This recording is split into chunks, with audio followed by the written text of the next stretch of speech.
hora de parar. Amém? Porque nem mesmo os homens mais poderosos que já houve na terra estavam alheios a essas situações. Nem eles mesmos estiveram livres desses momentos difíceis.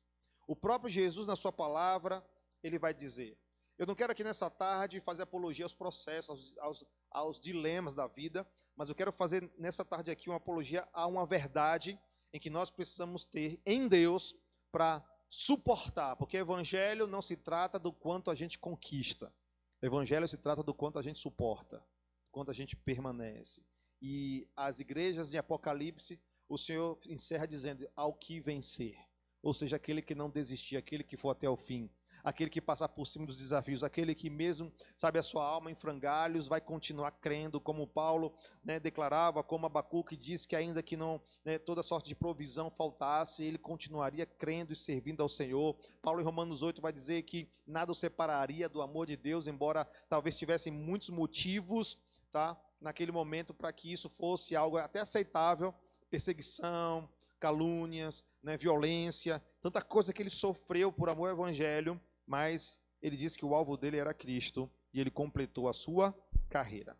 Então, nem as pessoas mais ricas, mais poderosas, mais bem instruídas estão livres de passar por dias difíceis. Jesus, no capítulo 16 de João, ele vai dizer assim: tenho-vos dito isto, para que em mim tenhais paz. No mundo tereis aflições.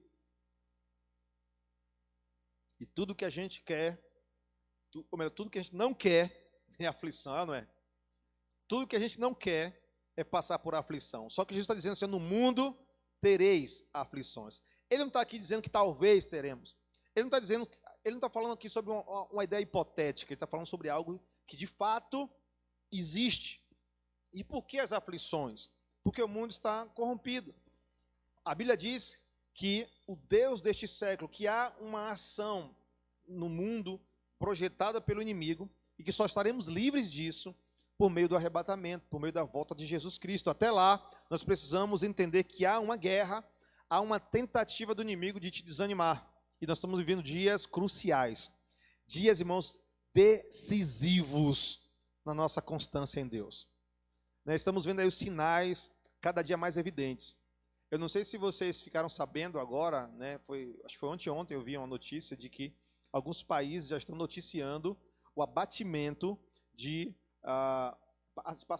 espaçonaves, né? Extraterrestres. Né? E por que isso? Meses antes, né, teve uma reunião na NASA, entre a NASA e teólogos, não crentes, teólogos, para começar a fundamentar a ideia de que pessoas vão começar a desaparecer, ser abduzidas nos próximos dias, anos aí pela frente. Ou seja, o que é isso? Tirar o foco do arrebatamento. Criar, né, uma ideia para quando a coisa acontecer, dizer, não foi arrebatamento, os OVNIs, né? Então vamos começar a derrubar OVNI por aí, para criar a ideia, e tudo isso é uma artimanha do inimigo, para criar, né, uma falsa ideia aí para o mundo. E tantos outros males que estão surgindo, e nós como igreja não podemos ficar distraídos. E o que é que o inimigo, esses dias, depois eu vou trazer isso com mais profundidade para a igreja, compartilhar uma visão que o Senhor trouxe ao meu coração, uma revelação que o Senhor trouxe ao meu espírito. Eu tenho muito temor a respeito disso, falar de revelações assim. Mas, diante do cenário, eu preciso compartilhar. É que a gente está vivendo o que Jesus falou, que no final dos tempos o amor de muitos esfriaria, né? Muitos apostatariam da fé. É uma evidência, né, dos últimos dias. E quem está por trás desse esfriamento é o próprio inimigo, em tentar trazer aflição, dor. Porque hoje em dia se comunica muito uma linguagem, irmão, se comunica muito um evangelho sem processo, um evangelho fácil. E as pessoas que vão por essa via, quando encontram a aflição, a qual todos estão destinados a passar, eles simplesmente dizem que não querem mais, se afastam, desviam. E o inimigo está entrando sorrateiramente com essas ideias, com esse evangelho barato, fragilizado, para quê? Para que as pessoas elas tenham menos raízes em Deus. E quando os dias maus vierem, elas não vão permanecer de pé. Então imagina se nos dias de hoje tem sido difícil para muita gente permanecer firme. Eu te pergunto, e na tribulação, como é que vai ser? Então Satanás, irmãos, quer arrastar as pessoas, sabe, para esse tempo de dor, de tribulação, porque lá muitos vão perecer. Então Satanás não quer tirar as pessoas da igreja. Satanás não quer tirar você de dentro da igreja. Satanás quer tirar a igreja de dentro de você. Perder essa essência. E Jesus está falando de algo, irmãos, que nós precisamos saber lidar, as aflições. Precisamos saber lidar com os processos que não são agradáveis na nossa vida. Mas qual é o combustível para se suportar essas aflições? É que Jesus disse, eu venci o mundo. Eu venci o mundo para lhes garantir uma esperança de que isso que estamos vivendo hoje é passageiro diante da glória eterna que nós vamos ter com o Senhor. Só que nós queremos viver o agora e somente o agora. Mas Jesus, ele não estava falando de algo apenas para afagar, sabe, irmãos, a nossa alma. Jesus não estava falando de algo que ele não experimentou. Jesus não estava falando de algo que ele não vivia. Jesus estava falando de algo que ele passava. Tanto é que o autor de Hebreus vai dizer que ele, Jesus, aprendeu por aquilo que sofreu. Jesus também passou aflições. Lembra lá no Getsêmani, como é que ele declara, né? A minha alma estava profundamente angustiada. A alma do Senhor estava profundamente em angústia, em aflição, diante do que ia passar. E as aflições, elas fazem parte da vida, porque nós não podemos administrar os processos. Eu preciso administrar minhas escolhas. Então, independente do que está acontecendo ao meu redor, eu preciso ter uma consciência, eu não posso parar. Amém? Então diga assim comigo, não é hora de parar. Precisamos avançar. Então Jesus, ele aprendeu por aquilo que ele sofreu. E por isso, foi capacitado para ser o sumo sacerdote perfeito e tornou-se a fonte de salvação eterna para todos que lhe obedecem. Isaías já havia profetizado sobre isso. Lá em Isaías 53, ele fala assim, quem creu na nossa mensagem? A quem o Senhor revelou o seu braço forte? Meu servo cresceu em sua presença, como teno broto verde, como raiz em terra seca. Não havia nada de belo, nem majestoso em sua aparência, nada que nos atraísse. Foi desprezado e rejeitado, homem de dores, que conhece o sofrimento mais profundo. Demos as costas para ele e desviamos o olhar. Ele foi desprezado e não nos importamos. Apesar disso, foram as nossas enfermidades que ele tomou sobre si, e foram as nossas doenças que pesaram sobre ele. Pensamos que seu sofrimento era castigo de Deus, castigo por sua culpa, mas ele foi ferido por causa da nossa rebeldia e esmagado por causa de nossos pecados. Sofreu o castigo para que fôssemos restaurados e recebeu açoites para que fôssemos curados. Jesus passou por aflições. Então a verdade é que assim como Josué, nós lemos aqui no início, como a gente lê no início, que nós nos depararemos com situações que fogem do nosso controle. O que estava acontecendo aqui com Josué? O seu referencial havia morrido, Moisés havia morrido. Josué estava em luto. Josué estava diante de uma situação que ele não podia mudar. Ele não podia trazer Moisés de volta. Ele não podia, mudar aquela realidade. Ele estava em prantos, em choro, em angústia. E o Senhor falou o que com ele? Deus não removeu a angústia de Josué. Deus não tirou, o processo de Josué. Deus fez Josué lembrar de uma verdade. Eu estarei com você em todo o tempo. Não te desanime, porque eu estarei com você em todo o tempo. Essa é a verdade que nós precisamos agarrar. Não é dos processos, não são das dificuldades, mas de um Deus que está dizendo, estou comprometido em não te abandonar. Então não é hora de parar. É como se Deus falasse para Josué, Josué, eu sei que está difícil. Josué, eu sei que os dias são complicados. Eu sei que o desafio agora de assumir esse povo rebelde te causa aflição, mas tenha bom ânimo, porque eu estarei com você. Josué, não é hora de desistir. Amém? Então o Senhor te trouxe aqui nessa tarde para dizer, não é hora de parar. Seja por qual que seja o motivo. Muitos motivos vão surgir para tentar abalar a gente e se remover nós do único lugar seguro que é na presença de Deus. Porém, essa única verdade, que é suficiente, precisa, irmãos, levar-nos a um lugar de enraizar nossa vida em Deus de tal forma, mas tal forma, que pode vir um vento, que pode vir a tempestade, pode vir, sabe, o terremoto, mas nós vamos permanecer firmes no Senhor. Porque o ânimo no qual Jesus aqui, irmãos, está nos chamando a desenvolver, a despertar, não é um ânimo emocional, não é uma confiança naquilo que Ele fez. Ele disse, eu venci o mundo. Amém? Essa certeza, essa fé, essa convicção não está baseada apenas, irmãos, em um estado de espírito. Hoje eu estou de boa, né? Hoje eu estou alegre, acordei, né? Vendo passarinho na janela. Não é emocional. É algo na consciência, é uma convicção sobre o que Jesus fez. E agindo Deus, se Ele não poupou nem mesmo o seu Filho, antes o entregou por nós, o que não fará a nosso respeito, o que não nos dará benefício. São essas verdades que vão determinar, irmãos, os que vão permanecer e os que vão sucumbir. Porque vai haver momentos que não vai ter nenhum recurso natural disponível, mas teremos um recurso de Deus falando assim, olha, não desanime, não olhe para a direita nem para a esquerda, tenha bom ânimo, porque eu estou contigo em todo o tempo. E isso deve ser para nós suficiente. Isso precisa ser para nós suficiente. E as aflições, você pode perguntar, e eu já ouvi muitas vezes pessoas acharem que Deus ensina a gente pelo processo da dor. Deus não ensina com a dor. A dor não é o processo de Deus trabalhar. É nossa linguagem, mas não a de Deus. Deus, Ele não deixa alguém, não coloca enfermidade em alguém para ensinar. Deus não permite a pessoa, Deus não insere a pessoa em um lugar, sabe, de caos para ensinar. Essa não é a ação de Deus. Imagina Jesus morrer na cruz para colocar enfermidade na sua vida? Levar sobre si as nossas enfermidades e fazer a pessoa ficar doente para aquela pessoa entender algo? Não é o nosso Deus. E tem muita gente que crê nessa ideia. Tem muita gente, irmão, crente, que crê dessa forma. Não, é da vontade de Deus que fulano esteja com tal doença. Não é. Deus abomina, irmãos, a enfermidade tanto quanto o pecado.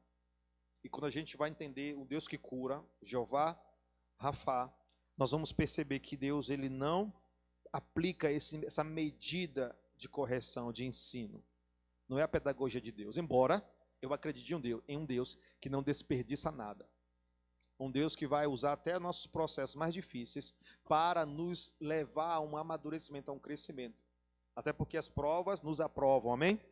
Então, por nós servirmos a Deus, por nós amarmos a Deus, muitas vezes as aflições, as situações difíceis, elas vão se externar justamente porque você é alguém que ama Jesus. Você já parou para pensar nisso?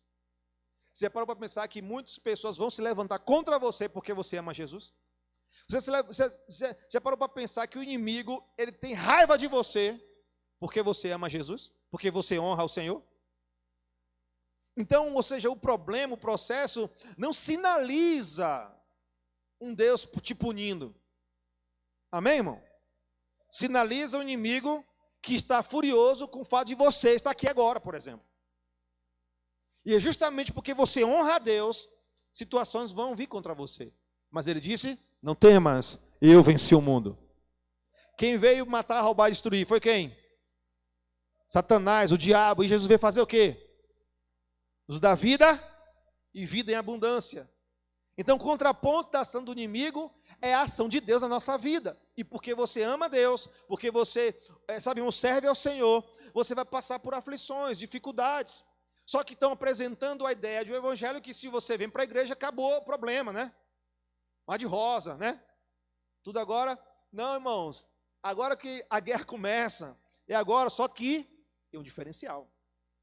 E o diferencial é, eu estarei com você, diz o Senhor. Eu estou convosco. Ele disse, eu irei para o Pai, né? Enviarei o Consolador. Jesus fala assim, ó, eu estarei com vocês todos os dias, até a consumação dos séculos. Então, honrar a Deus nem sempre vai produzir, no sentido natural, algo bom, agradável. E é justamente por você estar em obediência, em honra a Deus, que situações em sua vida podem parecer conturbadas. E por isso, muitos de nós entramos em crise e não aprendemos a lidar com a dor. E aí a gente deseja o quê? A primeira coisa que nós pensamos é o quê? Parar. Às vezes na igreja, um comentário que fere, eu vou sair. Às vezes é na rua, às vezes é porque o pastor não te viu na rua, não acenou. Vou desistir, vou parar. E quantas outras situações, né, que as pessoas criam motivos para desistir. Só que aquilo que te faz desistir foi o que te fez um dia, sabe, caminhar. Eu aprendi que tudo aquilo que faz você parar, tudo que te faz mover é o que te faz parar. Se você vem por conta de uma promessa financeira, quando isso aconteceu, se não acontecer, esse dia eu estava tratando um jovem que um pastor foi na casa dele e deu uma promessa, liberou uma palavra, né, segundo o pastor de Deus na vida dele, que ele ia enriquecer com aquilo que ele fazia, que há poucos dias ia ficar milionário. Foi uma palavra assim, mais ou menos nesse sentido. E o menino agarrou aquilo, não que eu não creio, eu creio. Só que existe outro lado da promessa, né? Existe o receber, mas existe o fazer, né? O dar, a nossa responsabilidade naquilo. Mas o que aconteceu? Aquele jovem, ele entrou em crise, porque isso não aconteceu. Não aconteceu. E aí ele entrou em crise, e aí ele criou uma aversão. Ou seja, o que estava movendo ele era a ambição, né? Era a avareza. Então, por não conseguir, isso o afastou. Agora, se você está aqui pelo Senhor, nem morte, nem vida, nem anjos, nem principados, nem coisas do presente, nem do porvir, nada te separará do amor de Deus que está em Cristo Jesus. Porque é Ele que me move. Se é Ele que me move, nada pode o quê? Me parar. Então, aquilo que tem poder para mover você, é que também tem o poder para parar você. Então, quem é que te move? O que te move estar aqui? O que te move buscar o Senhor? O que te moveu levantar a mão um dia e dizer: Jesus é o meu Senhor e Salvador da minha vida? E que isso seja, a centralidade dessa decisão seja única e exclusivamente o Senhor. Porque vai haver dias que vai faltar pessoas perto, vai faltar recurso, vai faltar, boas opiniões, vai faltar, irmãos, a palavra que você talvez queria ouvir, mas não vai faltar a presença de Deus. Por isso diz: clama-me e responder-te-ei, buscar-me-eis e me achareis, pede-me e eu receberei. De um Deus comprometido, de um Deus recíproco, irmãos, àqueles que verdadeiramente o buscam. Então, esta é a provisão que nós temos diário para o quê? Para não parar, para não desistir. Se nós fôssemos olhar para o homem, nós já teríamos parado há muito tempo. Mas nós precisamos focar nossos olhos para o monte, porque é de lá que virá o nosso socorro. São verdades que a maioria de nós sabemos, mas pouco praticamos, porque os processos têm o poder de nos atrair e de nos, irmãos, impedir de manifestar, de praticar essa verdade. A gente fala isso nos momentos mais saborosos da vida, mas nos momentos amargos a gente quer encontrar um culpado. A gente quer encontrar uma causa, para subir, condicionar a decisão de parar. Elias, por exemplo, ele foi usado poderosamente por Deus para enfrentar, Jezabel ali e os profetas de Baal, de Azerá. Elias, ele prevalece porque ele orou, ele restaurou o altar, ele orou, o fogo do céu veio. Mas depois desse avivamento, olha só, porque foi um avivamento ali. Imagina aí, um homem contra um exército. O cara vai lá, o exército lá faz seu circo. Nada acontece. Aí Elias vai lá, um homem simples, levanta um altar, oferece um sacrifício e ora: Senhor, responde com fogo. E o céu se rasga, o fogo desce. Avivamento. Israel estava em decadência.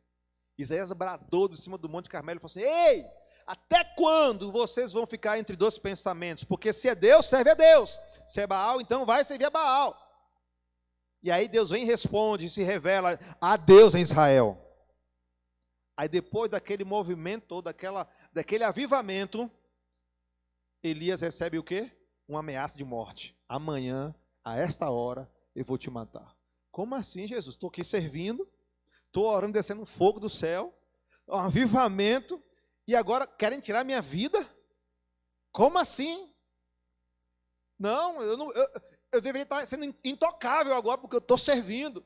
Estou na igreja, né? Estou dando dízimo, né? Estou participando do culto refúgio. E isso está acontecendo comigo? Elias pensou o quê? Desejou o quê? A Bíblia vai dizer. Ele desejou a morte para si. É porque às vezes a gente não entende, irmãos, que no mundo teremos aflições. Deus não garantiu para nós facilidade. Deus não garantiu, não prometeu, sabe, coisas, facilidade. Sabe o que ele prometeu? A sua companhia. Amém? Ele não prometeu dias fáceis, ele prometeu: eu estarei com vocês nos dias fáceis, nos dias difíceis, nos dias bons, nos dias maus, eu estarei convosco. Por isso, não desanima. A tua alegria nos dias difíceis é a minha presença, assim como a tua alegria nos dias bons deve ser a minha presença.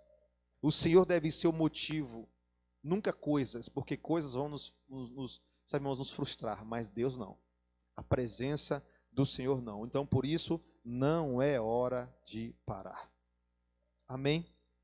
Então, Elias, ele foi suprido pelo Senhor. Elias foi suprido com pão. Quando ele estava fugindo, ele dormiu, e ali o anjo do Senhor tocou e disse: come e bebe. E ali havia pão e água. Pão simboliza a pessoa de Cristo. Você não está sozinho não, amém, querido? Cristo está contigo. Cristo está em nós. Sabe quando a gente toma a ceia? A ceia é mais do que um ritual. A ceia, irmão, tem um símbolo poderoso. Sabe quando você pega o pão e diz assim: esse é meu corpo? Ele partiu o pão e disse: esse é meu corpo que é dado por vós. Quando você come do pão, aquilo que você está comendo, que simboliza o corpo de Jesus, ele se funde ao seu, se mistura ao seu. E agora você é um com ele. E nós precisamos ser um com Cristo. Eu sou um com você. O que você sente, eu sinto. Onde você passar, passarei eu. Mas eu estarei com você. Ele é o pão, ele é o verdadeiro alimento que nós precisamos nos nutrir todo dia. Porque no mundo tereis aflições, mas come do pão da vida, come do alimento que sustenta, come dessa verdade que é o Senhor em nossas vidas, para que você tenha força para continuar a andar. Foi o que o anjo disse: come, bebe e anda por mais 40 dias. Aquela comida fez com que Elias andasse, continuasse. Mas Elias queria o quê? Se fosse depender de Elias, irmãos, ia se entregar, ia morrer, ia se suicidar, não sei. Mas ele desejou a morte. Além disso, Elias também foi provido por água, pão e água. A água, na Bíblia, ela simboliza a obra do Espírito Santo e a sua pessoa. Então você é capacitado em Deus para superar a dor. Amém, irmão? Você é capacitado em Deus para superar, não para não sentir. Você vai sentir, mas vai superar. Amém? Aquilo que Paulo, por exemplo, passou naquela ilha onde foram dar depois do naufrágio, e aquela cobra, aquela serpente, né, a víbora, né, se enrolou no seu braço, e certamente, não há descrição, mas certamente aquela cobra o picou a ponto das pessoas ao redor disserem: ele vai morrer. Olha, a justiça de Deus pegou ele fez alguma coisa errada aí. O que está acontecendo com ele? Imagina aí. Imagina, é assim que as pessoas fazem, irmão. Você está passando, a pessoa está em pecado. Lembra dos amigos de Jó? Você fez alguma coisa de errado aí, que está passando por isso. Isso é castigo de Deus. Né? E aí tenta entrar na mente e aperta a mente, né? Como diz o ditado hoje, né? Aperta os religiosos, aperta a mente. Porque não, você está passando por isso. Existem consequências, sim, mas não é isso que eu quero falar aqui nessa noite, nessa tarde. Há situações que fogem do nosso controle, porque o mundo jaz no maligno. Imagina que a Bíblia diz que ao teu derredor o inimigo está tentando te devorar. Você não consegue ver isso aqui agora. E graças a Deus que a gente não vê isso. Mas imagina, está aqui agora, eu estou aqui, ó. No meu redor, os anjos do Senhor estão aqui. Assim como está na tua vida. E ao redor disso, ao meu derredor, o inimigo está tentando entrar para me destruir, para me matar. Quem estava aqui domingo, eu compartilhei de uma experiência em oração, né? Onde meu cachorro ficou de madrugada, irmão, sem um barulho na rua, nada, e ele ficou em casa, desnorteado, dentro de casa, por causa de uma opressão ali. Apesar de eu sentir um certo pavor, eu tinha confiança maior que está comigo do que está no mundo. O diabo ele não está planejando fazer amanhã, ele quer fazer agora. Ele não tem uma agenda para amanhã, ele quer fazer hoje, matar hoje, roubar hoje, destruir hoje. Mas o Senhor acampam ao redor, os anjos do Senhor acampam ao redor daqueles que o temem e os livra. Amém? Então essa é a confiança que temos no Senhor, que Ele está conosco. Para que refúgio maior do que esse, irmão? A presença de Deus, a confiança de Deus. Então eu vou sentir. Então Jesus não prometeu, irmãos, anestesia. Amém? Jesus não prometeu anestesia de você não sentir as coisas. Jesus disse, eu vou estar com você, vou estar lá na mesa, vou segurar sua mão, você vai sentir, mas eu estou contigo, você vai passar por isso. Então quando passares pelas águas, não te submergerás. Quando passares pelo fogo, não te queimarás. Ele disse, quando vier o terremoto, então você está falando de algo que vai acontecer, em um momento algum vai acontecer. Mas tenham bom ânimo, porque eu estou contigo. Então é aquela música, né? Estou passando pela prova, dando glória a Deus. Permanecer firme, não é por emoção, irmão, é por fé. O justo vive por fé e não por vista. Então não é hora de parar. Não é hora de parar. Tinha mais uns pontos ali, mas acho que até aqui. Tempo e também é o que Deus queria trazer ao nosso coração nessa tarde. Independente das circunstâncias, eu não estou falando de algo hipotético, eu não estou aqui tentando afagar a tua alma, estou falando da verdade, que a Bíblia diz. E essas verdades, irmãos, precisam estar, sabe, irmãos, tão presentes na nossa vida, para que nos dias maus, que vêm para todos, justos, injustos, bons, maus, ricos, pobres, o dia mau vem, nós tenhamos essa provisão. O pão e a água, que é a provisão de Deus para você continuar, para você não parar, não olhar para trás, não desistir e ser movido pela esperança de que aquele que há de vir virá e não tardará. Amém? Eu quero orar com você, queria que você ficasse de pé.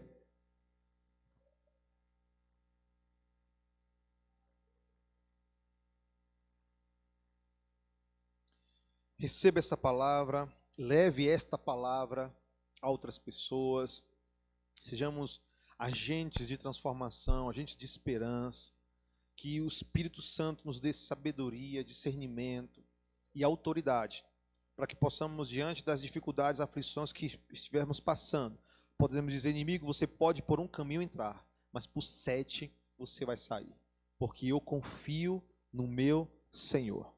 Amém? Então Paulo, ele foi picado pela cobra, mas ele morreu? Não.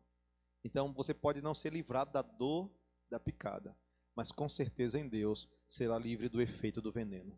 Amém? Feche seus olhos. Espírito Santo, obrigado por essa tarde, obrigado por esse tempo, obrigado, Deus, por esse alimento que nos revigora, Senhor. Só o Senhor sabe como estamos, só o Senhor sabe dos processos que passamos. Só o Senhor sabe, Pai, dos dias, das noites, das lágrimas. Só o Senhor conhece o nosso íntimo. E em Ti, Pai, nós colocamos a nossa esperança. E te pedimos, Espírito Santo, vem nesta tarde, nos toca e nos leva, Pai, esse andar, ó Deus, constante e firme, na certeza de que o Senhor está conosco. Deus, visita teus filhos nessa tarde. Ó Deus, segundo a tua boa, poderosa mão, Pai, opera e age a favor deles, Pai, porque o Senhor trabalha em favor daqueles que em Ti esperam. Abençoa eles não sair, não voltar, no deitar, no levantar, Senhor Deus, que as obras de suas mãos sejam prósperas, ó Deus, e que eles sejam testemunhas vivas de um Deus que é presente em suas vidas, de um Deus que não os abandona, por meio da fé, por meio de uma linguagem de esperança, por meio, Pai, de uma conduta, Pai, de santidade. Nós, como igreja, possamos mostrar para este mundo que há Deus nesse lugar, há um Deus que trabalha em nossas vidas, há um Senhor que governa nossas vidas e em que nós confiamos. Em nome de Jesus, Senhor, e que, ó Pai, o Senhor, Pai, nos prepare para o grande dia, que o Senhor, Pai, nos leve a esse processo de santificação até o grande dia, Senhor, porque ansiamos, Pai, a nova Jerusalém que virá, Senhor. Ó Deus, Pai, a obra, ó Deus, de desfecho final, Deus, que é a tua vinda, Pai, buscar a tua noiva. E que até lá estejamos firmes no Senhor, para a glória do teu nome, Pai. É assim que nós te oramos e assim te agradecemos em nome de Jesus. Amém e amém. Que Deus te abençoe, que o Senhor renove tuas forças e que você possa, irmãos, continuar, porque não é hora de parar. Amém? Que o Senhor te abençoe e te guarde, que o Senhor faça resplandecer esse rosto sobre ti, tenha misericórdia de ti, e que o Senhor sobre ti levante o rosto e te dê a paz. Vá em paz em nome de Jesus. Amém. À noite, 19